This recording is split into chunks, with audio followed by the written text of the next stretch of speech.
భగవంతుని తెలుసుకోవడానికి పుస్తక పాండిత్యం చాలదు అంటారు శ్రీ రామకృష్ణులు. గద్దలు రాబందులు ఆకాశంలో ఎంతో ఎత్తులో ఎగురుతాయి కదా, కానీ వాటి కళ్ళు మాత్రం కుళ్ళి దుర్వాసన కొట్టే కళేబరాలను వెతుకుతూ మురికి గుంటల మీద నిలిచి ఉంటాయి. అదేవిధంగా ఎన్ని శాస్త్రాలు చదివినా, ఎంత పాండిత్యం గణించినా పండితమన్యుల మనస్సు కామిని కాంచనాలనే ఐహిక విషయాల్లో లగ్నమై ఉంటుంది. అందుచేత వారికి బ్రహ్మజ్ఞానం అలవడదు. అంతఃకరణాన్ని శుద్ధి చేసే విద్యే విద్య, తక్కినదంతా అవిద్య. కేవలం పుస్తక పాండిత్యం వల్ల ప్రయోజనం ఏమిటి?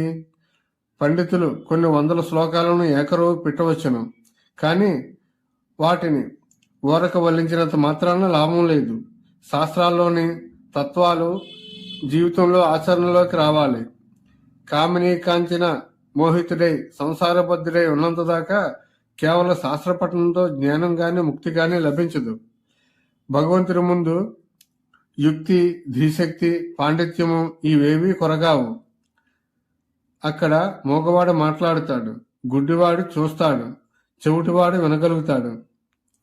బొంగు అనే మాటను 1000 మార్లు ఉచ్చరించినా బొంగుమత్తు కలగదు. మనకు కాస్త బొంగు తెచ్చి పొడి చేసి నీటిలో కలిపి ఆ ద్రవకాన్ని సేవిస్తే అప్పుడు నిజంగా నీకు నిషా ఎక్కుతుంది.